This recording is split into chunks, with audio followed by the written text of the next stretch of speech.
in the name of the Oblate Sisters of St. Francis de Sales and to speak about our missions, where we work in various parts of the country. I'm very grateful to Father for allowing us to speak here today.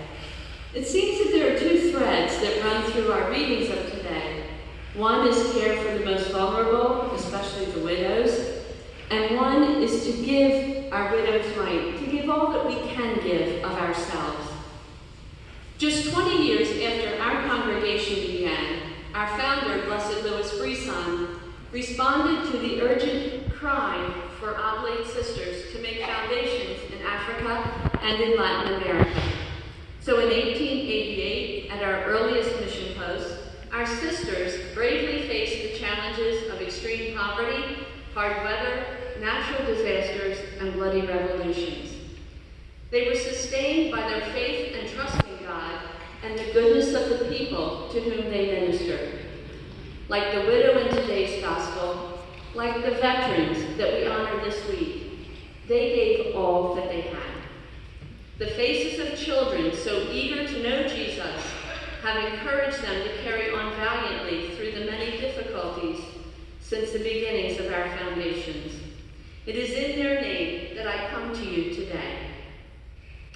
If you travel along the western coast of Africa, at some point, as you move southwards, you will come across a desert called the Namib. This desert is mother to the country now called Namibia. A beautiful arid landscape, beautiful in a different sense of the word. This is where you will see long, long stretches of plains, where almost everything that is green in the United States is brown, yellow, and very dry. But this desert has flowers, human flowers, people with warm hearts. Namibia and South Africa are the countries where our sisters live and work among the people. Missionaries from Europe and across the United States have made that desert bloom and produced a beautiful harvest of people who have given their lives to God.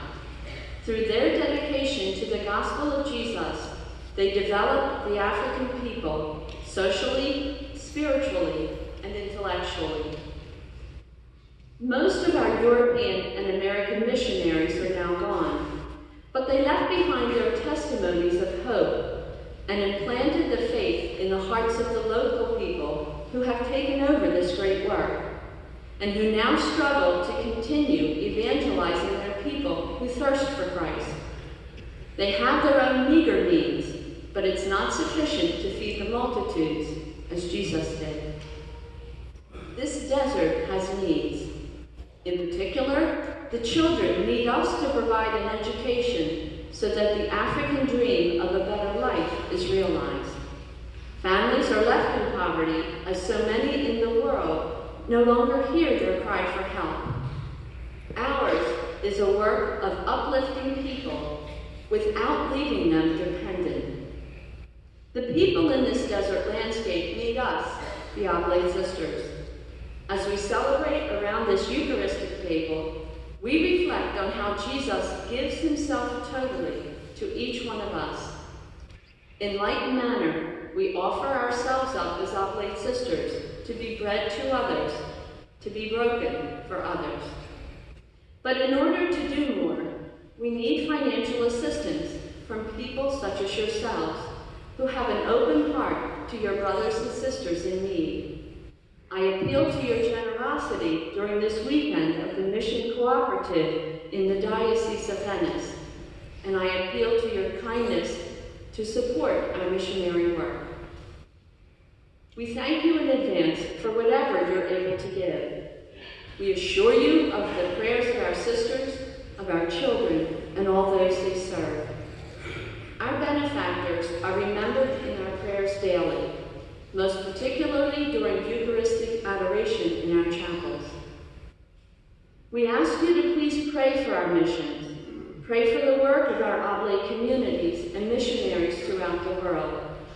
And please pray for vocations among our young to continue Christ's work. May God continue to bless all of us as we do his work here on earth. And may God be praised.